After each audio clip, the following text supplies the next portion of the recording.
Welcome to Undressing Intimacy, where we cut through the bullshit Greggy, so we can get naked.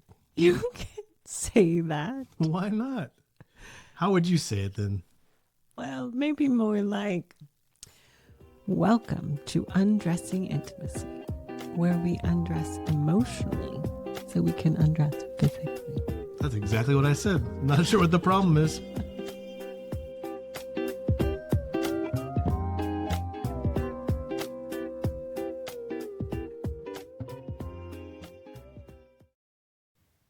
Welcome to episode number 56. We're glad that you are here. Now, I have a serious question for you, Amy Lou. What? Very serious. Working very hard to secure Travis Kelce and Taylor Swift to our podcast. Why have you not written a hit song about my package? I'm quite offended. Well, first of all, I don't write songs. But if you did. If I did, I would. Okay, good. That's good. Would. Did you get it? Pun intended. I am wearing brown. You did. Let's Knock go. on wood. Whether you like them or not, you must admit, watching them with all the pressure pointing down on them and the way that they interact together is pretty darn cool as a couple. So we've been enjoying it.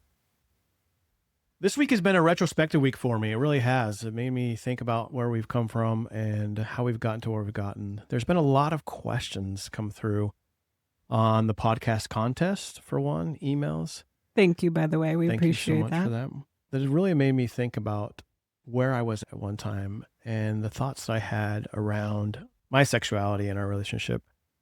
And it really made me realize that there's been a major shift. And I wanted to talk a little bit about couple key things that helped that shift happen. I enjoyed recording the podcast about what it was like being a spontaneous desire person. I think I was very honest about it and maybe eye-opening to some people. And I think it also encouraged some other people on the spontaneous side to think that we are justified in some of the things that we do and react in certain ways because of the way that we come about our sexuality. And today I want to talk about how we both, on both sides of the relationship, play into this dichotomy that we have that causes these angst and these inabilities to be connected. What I hear you saying is that we're in a system and one is reacting to the other, and each of us plays a part in that reaction. As soon as we come to the table and think, if only my partner would do this, if they would fix this, we get blind in how we play into that situation and the ownership that we have in it. And oftentimes it becomes very difficult for us to unravel it because we are really stuck on the other person changing. And the crazy thing about it is that's the number one thing we can't have any control over is them doing any of the changing whatsoever. A lot of us enter marriage wanting it to be more of a parent-child relationship. And what I mean by that is a parent cares for a child. A parent is watchful over the child. A parent is providing for the child. And that is harmful for a marriage, but it is often what we enter into it. You're going to take care of me and you're going to provide this, whether it's sexual affection or whether it's financial providing or whether it's emotional care. And I think that's an immature idea of what marriage is. And a mature idea of marriage is that both spouses are contributors, both spouses are creators in the relationship dynamic, and both have responsibilities to see themselves more accurately, to see what part they're playing in what is being created or is not being created. And what I see so many clients and myself too, this was where we were, is coming in blind to your part, justifying it and blaming your spouse. Yeah. I think it would be helpful a little bit, and we've talked about it on the podcast, but I like to go back and talk about the moment this all changed for me, at least, and I'm pretty sure it changed for you too. We love Jennifer Finlayson-Fife. Yep. You're well aware of that. We've had her on the podcast. She was the greatest catalyst to our change. It took a while. We put her in timeout because we used her to argue with each other about who was right and who was wrong. But this is where the moment that really changed for me. So Jennifer has two courses. She has the Art of Desire for females, which I was hoping that Amy would go to. And then all of a sudden she would change and she'd be wanting me all the time, 24/7, because she found this great desire. And then it was going to be great, crazy sex. And so I begged her to kind of go do that and push that on her. That was the first course that came out from Jennifer, and she didn't have one. And so finally she came out a course for men. She wanted to call it How to Be Lovable, but she thought that might be a little too harsh. I think it'd probably be more appropriate for the course that she wrote. Hers was named The Art of Loving for Men. And I was listening to this course. It was one that had been recorded with a few guys that she'd had on the course live, and she'd put this together. And I used to go on Sunday afternoons and feed the horses at the therapy ranch, and it was the most peaceful place in the world. There were 0 people there. That's the helpful thing. And there was a lot of horses there. So those two things make a combination. And it's beautiful property. Yeah, it's beautiful out there, but it makes a great combination. And so I was just able to put my headphones on, able to listen to this course I was going through. And I could take you back to the farm, and I could go through the barn, and I could stand right at the stall when the moment happened. And the section that Jennifer's course was talking about what the things that we did. Who's we? We as men do to make it difficult to be in a relationship with us. And at the end of that session, she challenged us, if we were brave enough, to go back and to ask our spouses, what is hard about being in a relationship with us?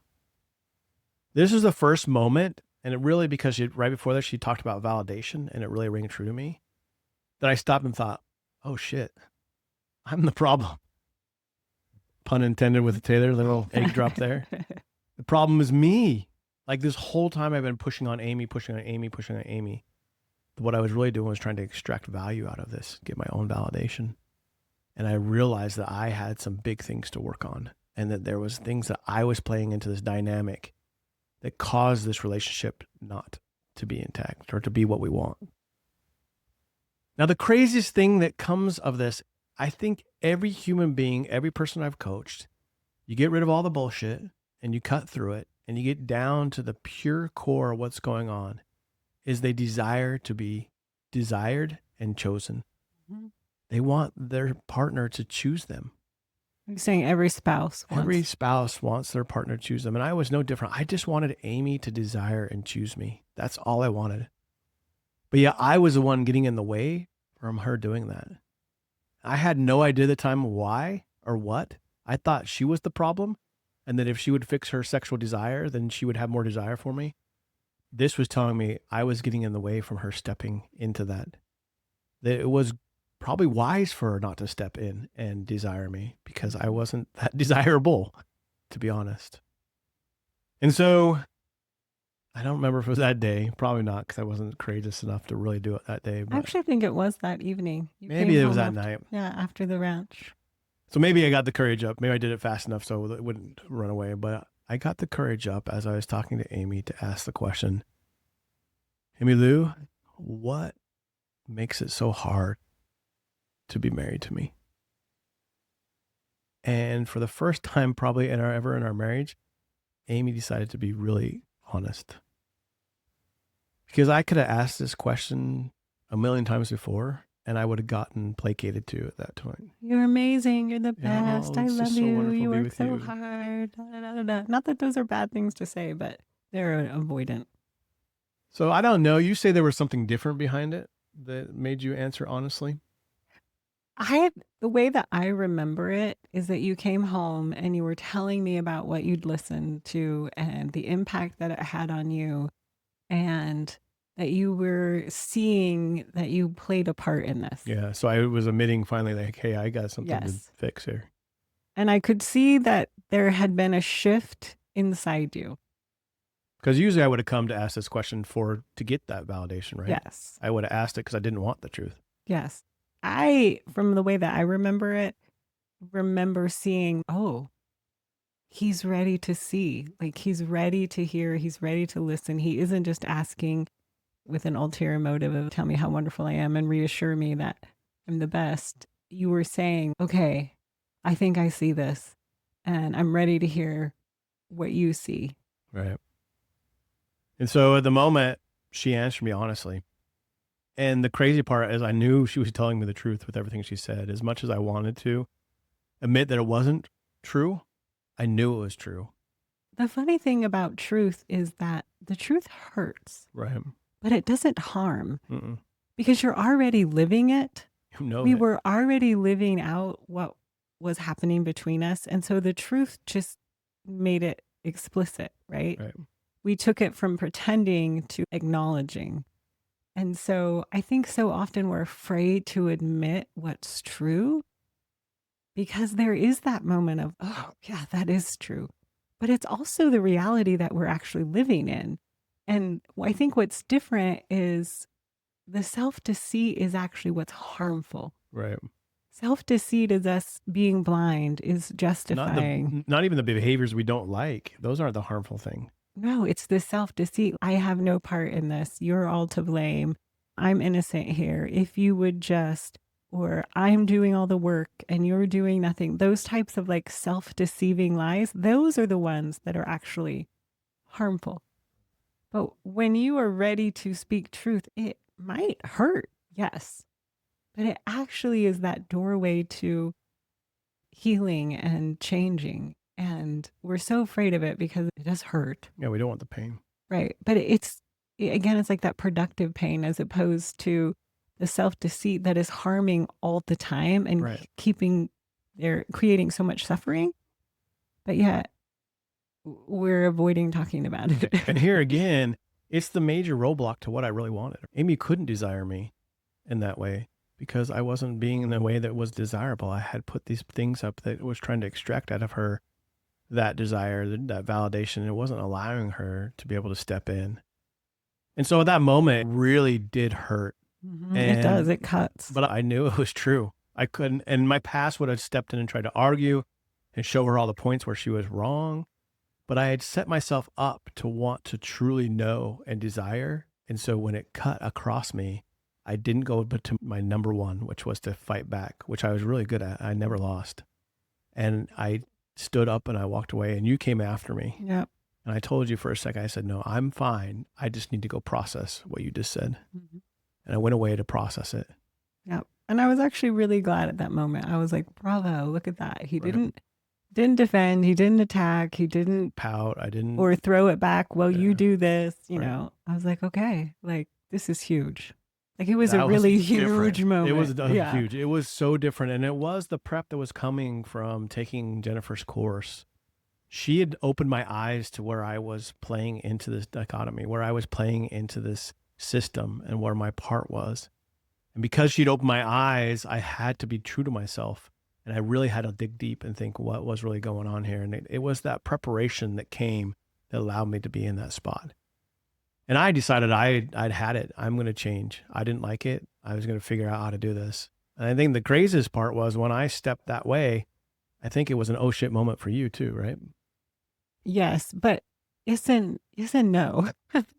So yes, it was amazing. I saw the pattern. I saw like the dynamic between us shift, and I knew we were kind of on a new frontier, which is exciting And all scary. Yes, and also scary. And I mean, just to backtrack a little, it wasn't like I hadn't tried to tell you the truth before. I maybe wasn't as direct, but You would water it down. I or would you water it side it or down use it or for snide comments coming out, right? right. And I guess what I'm saying is even trying to change you before you were ready to change, like there was no amount of that pressuring that I could have done that would have produced the change that happened in you. It had to come from within you. Right. And I think that's the real important part that I want a takeaway from this, right? Is no matter where you're at on the spectrum as you're working on your marriage, no matter where you think that your spouse is doing or not doing and what you're doing and not doing, the only thing that you ultimately have control over is yourself. The only thing that you can really improve is you. Mm-hmm. I think we got a question just recently about this. If my husband doesn't think that he's paying anything into this and he doesn't think he does any wrong, how do I get him to listen or change? And my advice is you can't. One thing you can do is you can change yourself. So when I changed that step and I said, I'm not going to do this anymore, I'm done, and I'm going to go figure out my thing, I left a gaping hole for Amy to step into and figure out or run away. Mm-hmm. She could have done either one. Yep. Because I was sincere about it and I wasn't going to go catch her if she ran away, this might be the end of our relationship. I don't know. But because it was so sincere and I was willing to change, there was a gaping hole. And that's the only two choices she had. It could no longer stay the same. It wouldn't have stayed in that relationship the same way, because she would either have to choose to run away from it and we would have to decide what to do with it, or step into it and figure out what it meant for her. Mm-hmm. And it was an amazing change. And it also then sparked a lot of change within me. And I think before this moment, we were in a power struggle. Each of us like digging into our own side. No, I'm right and he's wrong. No, he's wrong and I'm right. We were in our separate stances. And that's why I'm saying it wasn't that we hadn't battled out. Oh, we battled that. But what changed in this is you coming and saying, here's what I see about me. Yep. Here's what I would really like to know as I'm seeing this change. That's a totally different stance than here's what you need to do because you're not doing it right. And here's where you're failing. This is the impact you're having on me. This is what you're causing. You're making this happen to me. And it wasn't out of like self-pity, no, like victimhood. I'm so bad. No, it was just this honest, like, I totally see what part I'm playing here. And that honesty opened up my capacity to be honest, which then opened up yours, which then opened up mine. Like the way out of a power struggle is really to acknowledge your part. And I think you said something that was really important that I kind of jumped over and maybe haven't even mentioned. There was a lot of work that went in before this as I was discovering who I was within the whole realm of sexuality, right? Yeah. And what it really meant to me, and that I wasn't a deviant. There wasn't something wrong with me, that I was okay with my sexuality. It took me to get there first. I had to have that foundation of being okay to even have this work. Yes. Because that allowed me to come to it not as a victim, not as like, oh, if she says something, I'm crushed because I'm a terrible person. There's something awful about me. I didn't go into that pity party because I'd already worked through the fact that I was a good person and I was okay with my sexuality and it was not harmful and there was good things about it. Now, ultimately, again, I was the one getting in the way of the thing I wanted the most, and that was to be chosen and desired. I just didn't realize how much I was in the way. And you said something there that I hear from a lot of people, so I just want to say it real quickly, is I hear from a lot of clients, and I felt like if I look back, I could have said the very exact same words, 7 years ago. And they'll say something to the effect of, I'm a really good person. Mm-hmm. I am really, a good provider or a good spouse or a good caretaker of our children, or I'm really good, at maintaining the home or maintaining the family or whatever it is. I agree. But being a good person does not necessarily mean you have the skills yet to create a thriving relationship. And if you really are a good person, then you're going to be willing to look at what you need to develop. Right? You're going to be willing to say, hey, what part am I playing in this? Where am I causing this? What is my behavior or belief creating? And that's what real goodness is. I see this sort of like as a justified, like, I'm a good catch. I'm a good person. I'm like, yes, you are. I'm not disputing that goodness. And also, anytime we are learning something, whether it's in business or in a hobby or in parenting skills or financial skills, there are also relational skills. And just because you're a good person doesn't mean you are yet good at creating a thriving relationship. And so that's not a vote against you. That's actually a vote for you to say, yes, you are a good person. Now let's take that goodness and let's learn how to create through these skills to make a thriving relationship. Let's learn how to do that. and not just be justified. I'm a good person. Right. Like you said, it should be uplifting and exciting to hear that. A skill can be learned, right? Right. If it was a personality trait, that would be more difficult. If it was something inherent from your DNA that you had no control of, that would be difficult to overcome. But we're not saying that. Like, these are skills that can be learned. If I can learn it, anyone can learn it. I was the biggest dummy when it came to sexual relationships that there were out there, man. I was just could not get out of my own way to help myself. And so there was for sure skills that had to be learned. And I'm sure that there's wives out there thinking, oh, if my husband would just talk like Greg, everything would change. And I'm sure there's husbands out there going like, oh, if my wife had the desire just like Amy, then everything would be great. And just even in us coming to with this, you're probably looking and saying, this is unachievable, or only a few people can get here, or, we're not anywhere near this. And the truth is that's not true. Well, there's nothing special about us. Nothing. We failed completely. I think the only saving grace is that we were able to see ourselves finally and do something about it. And then the greatest blessing ever is that we get to continue to talk about this day in and day out. It's like shooting free throws every day, over and over and over and over and over again. I started at a 55% free throw shooter. I couldn't hit the back of the bucket whether I tried to buy one. And over and over and over and over and over again. And I don't know where I'm at. Maybe I'm 75, maybe 80%. I don't know. But I'm better than where I was. And I gained some of those skills that I need to make it better. I mean, I still do the stupidest things. Like just yesterday, we were trying to put mulch down in the yard. And I went to go open the gate and our dog came out of it. And Amy said, don't let Millie out because she's a pain in the ass when she gets out in the front yard and she bothers me. I didn't say that. She didn't say that. I mean, that's my color to the situation. I said, Don't let Millie out the front gate. And I'm like, I'm just trying to get the wheelbarrow in here. If you want to come help me, that would be nice. And I couldn't even get the wheelbarrow through. And I totally bit her head off and chewed on it and spit down her neck. But before I would have sat there and justified it. Like literally, I was tired. I was trying to get this mulch in there. I can't believe she would do that. Why would she even comment on that? That's what I would have spent my time saying. I'm going to tell her all the terrible things she did in that moment to cause me to react that way. And I was justified to do that. Is that how I approached it? No. Later on, I said, I'm sorry. I reacted in a way that I didn't like. I didn't mean to. But I did. That doesn't make it okay, but I'm sorry. And I did probably have some of those things to justify, right? I was just trying to get the gate open to get the wheelbarrow through. And I didn't need someone else to tell me not to let the dog out. I really didn't. I knew she didn't need to go out. I was working on it. But it wouldn't have helped get us any closer.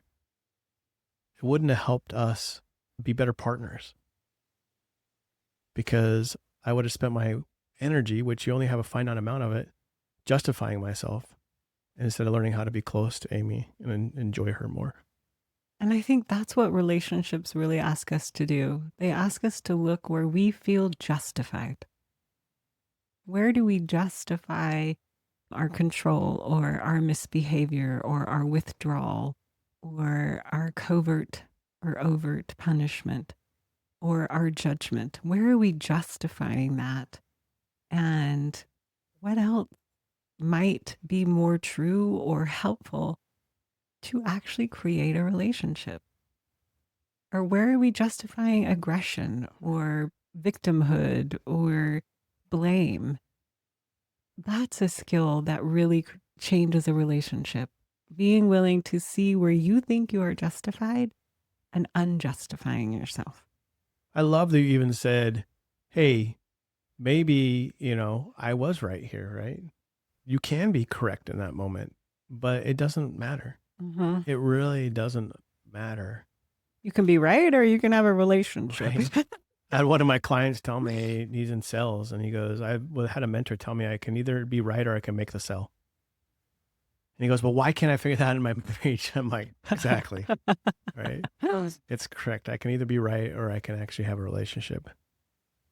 And it doesn't matter. It really doesn't matter.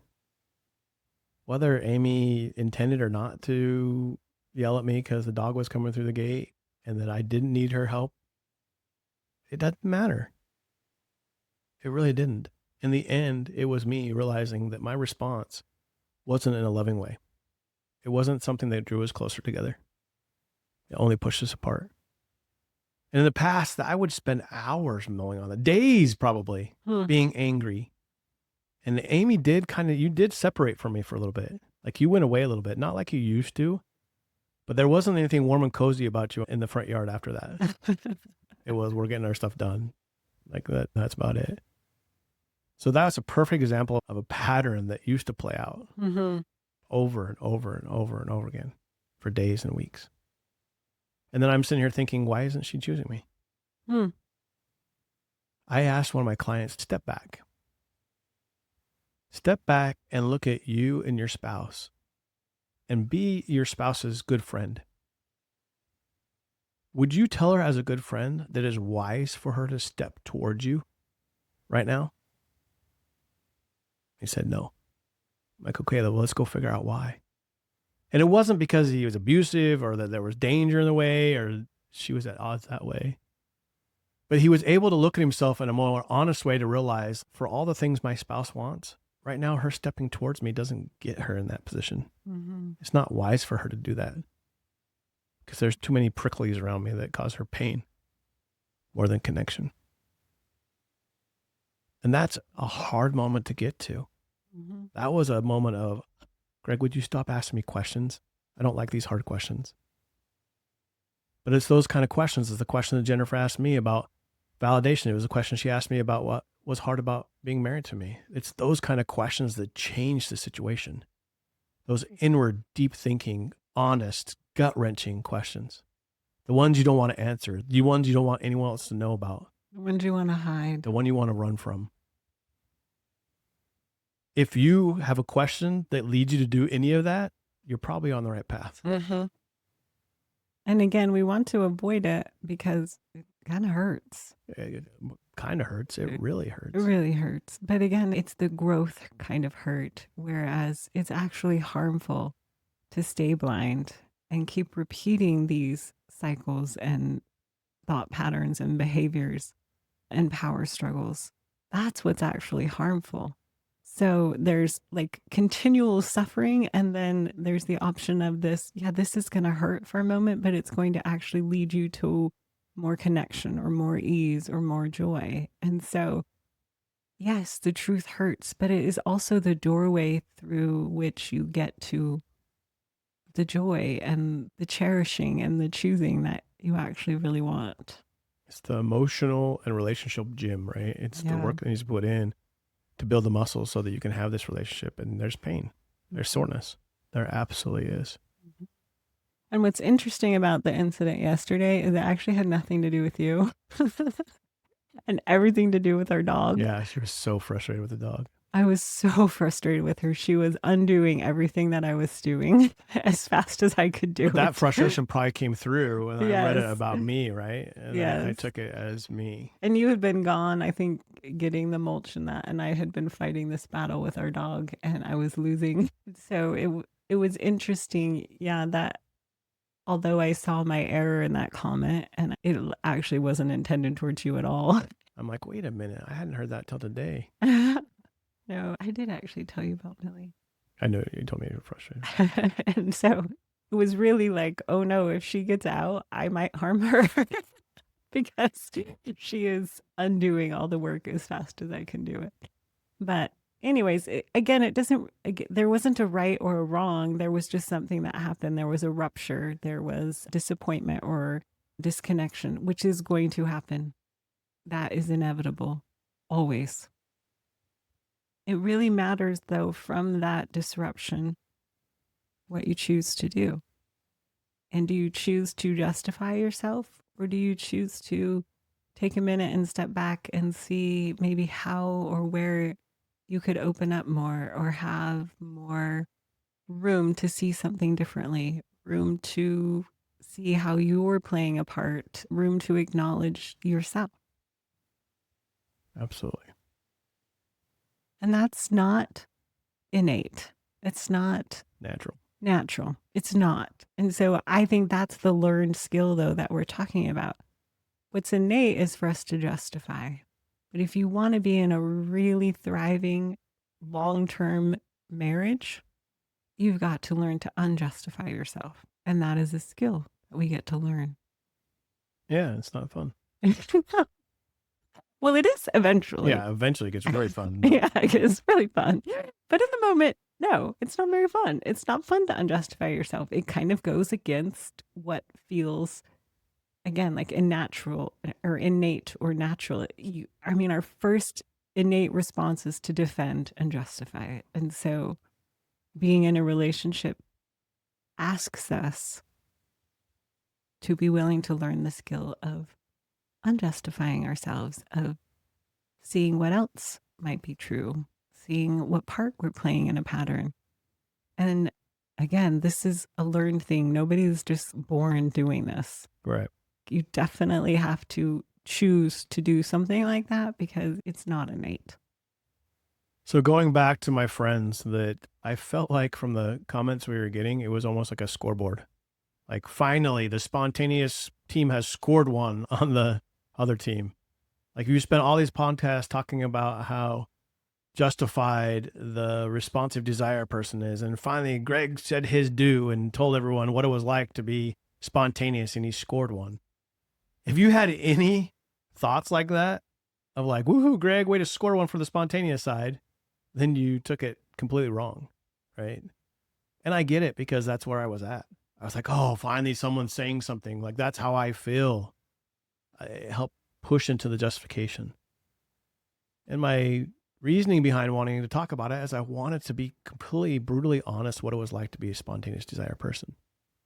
Not to justify it, but to open the eyes of someone that might be sitting on the other side responsive and put some things together and go, oh, maybe that's why my husband comes at me in the morning, because he's been aroused for the last 2 hours and he's sitting there and doesn't know what to do with it. I know that had that impact on some people too, so it did hit home. But I want you, if you're sitting there thinking, hey, we finally scored one for the spontaneous team, to really take a look at yourself and to look deep into what are the things that keep you wanting to justify being where you're at. Why is there a scoreboard at all? Why do you have to have her know that you're feeling that way and this is the way you see and perceive things? What is it about you that you're so worried about if someone tells you that's not right, that you can't handle it? And where can you find places to see yourself differently, to understand the impact you're having on your spouse? Because you are. There's no way you cannot. You will continue for the rest of your marriage to have an impact on your spouse. That's part of being in marriage. That's part of differentiation. When we say differentiation, we don't say you get in the middle and never have an impact on your spouse. You never hurt their feelings. You never do anything bad. You never cause pain. Just the opposite is you make space for them and you're in a close relationship with them and you realize your actions have consequences for them too, but you care about them enough that you're willing to stay in that and be with them in it and to work through it and to be a whole person, meaning being knowing that you are whole to yourself, that you understand yourself and you're okay with yourself in that relationship. And so let's pack the scoreboards away. We're not here to take score. We're really here to hopefully look deeper inside of ourselves and figure out what can we do to change our perspective about the way we've been coming to this relationship and how we've been handling it. I don't think either spouse, male or female, spontaneous or responsive, is superior or inferior in any way. I think there is something for both spouses always to learn. Sometimes one spouse is in their learning journey more intensely, and sometimes it's another, and sometimes it's both. I don't ever want to paint the picture that one is superior or inferior in any way, or that one has more things figured out than the other. You're both playing into it. I really just want this podcast to be used as a way for any spouse, no matter where you're at on your journey, to be able to see your part, your self-justifications or your stories or beliefs that are holding you back or keeping you stuck. And I know that Greg and I have used podcasts to be like on the blame game, but that's not what we're intending. And I understand that may happen sometimes. We really want you to be able to listen to this podcast and be looking at it through the eyes of yourself what can I do differently? What do I want to see differently? How can I think about this or engage with this in my mind or with my spouse differently? We really want this to be focused on the self, not in a selfish way, but in the way of awareness and understanding and growth. So Well, that's really our goal. let me ask this question. I don't know if I should ask it, but it's come into my mind, so I'm going to ask it anyway. Okay. What is inherent in a human being to cause us to have to take a stance of we're justified and right, and that there's only a single truth and we have it, and we've had the right way to do something? Like what it causes us to do that? That's really what got me so stuck, and I see it over and over again.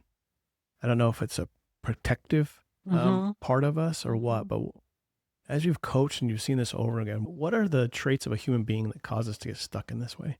I really think it is part of that primitive brain. And if you remember the primitive brain at its most root base level is do not get killed. And it views so many things as a threat. It views others as a threat. It views their opinions as a threat. It may view others' behaviors as a threat. It may view ideas as a threat. And so there are a lot of things in the primitive brain that are taken in or ingested or received that are received in that framing as a threat. And so then that brings back that defense mechanism. And it's not the only possibility, though. And that's where we get to learn, like, okay, that may feel like a threat, but when I stand back and get a more neutral stance, I can see this is actually not a threat. Well, and obviously, right? Because when I changed it, I didn't die. Yes. I didn't lose you. It was just the opposite, right? And so I think there is some of that unlearning of what is actually really a threat and what is not. It seems oversimplified, but we do engage in a lot of life from the standpoint of it being a threat. Yeah, fear. Mm-hmm. That was another good thing about this week. So as soon as we finished talking to Dr. Kathleen Smith, we got to put it in practice, because one of the things she talked about was be curious about if your spouse goes out of town, what happens to you. Guess what? I went out of town last week. So we got to go practice all this. And another great thing that happened is I found a fabulous name for my primitive voice. It's, she talked about hers was Carl. Hers was Carl. And I thought, she came up with such a good name, Mr. Carl. I need to come up with a good name because I haven't come up with a great one.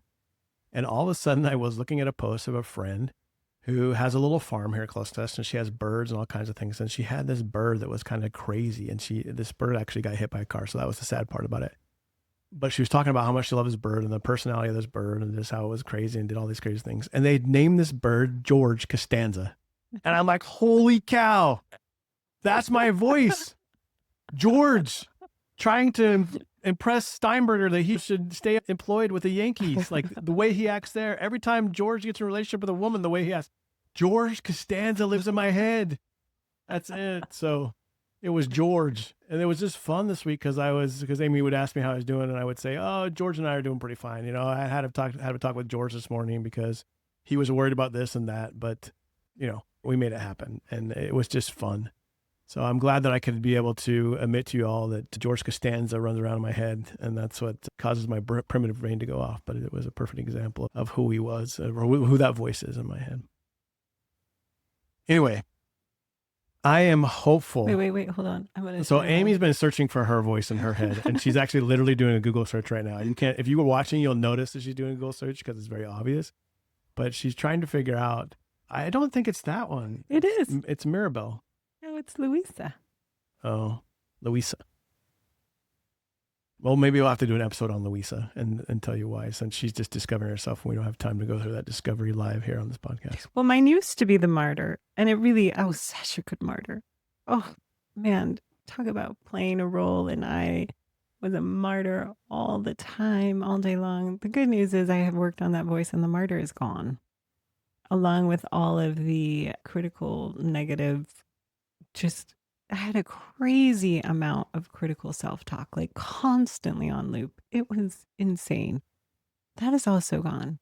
So the good news about working on some of these internal narratives and beliefs and different things like that is that we actually have so much capacity to change them. We have so much capacity to remove that threat level. Speaking of threat, I really did view your desire Yeah, it was a threat. as a threat. And now I actually view it as one of the most generous, beautiful things in the world. And so, really is possible to change how you believe and interact and engage with things. And I'm never suggesting you do that from an untrue space, but Right. it's actually about getting more true and more Yep. honest and more integrity. Yes, there is a member of the Encanto Disney that I'm Mulling on right now whether that should be yes. her name. So Yes. we will reveal in a future podcast. So stay tuned. I know it's really, really Funny. exciting. You may just tune in just to find out what that is. Anyway, we love doing this. Thank you so much for giving us a space to be open and honest and talk about it. You know, talking about our past is therapeutic. Reminding ourselves where we came from is so helpful for us. Knowing that we sat there and thought the same way that a lot of you are thinking right now. And I hope that's where it's coming across. It's not us preaching and saying that you should change. It's us saying, we were there. It wasn't fun. Here's some ways that you can get around that. Here's some ways you can get over that. Here's some ways that you can improve. Mhm. And so we would love to help you in any way. Please go visit us on langfordlifecoaching.com. There's a free consult button up there. We'd love to talk to you. We've thoroughly enjoyed being able to chat with everyone that has signed up for a consult. I had one just the last week, and it was just a pleasure to meet this person and so much fun. We really, really want you to go do that. So go do that. Join us there. There's resources on that page. We would love to have you. Mm-hmm. And I just can't wait until Amy gets a song written. So Yeah. I hope it's not Little Maple Tree or Tiny Little Bush. I hope it's No, something that was named Jason different Kelsey. thing. Name something else. But we'll be looking forward to Amy publishing that song and making my day. But until next time, Keep undressing your intimacy. bye-bye.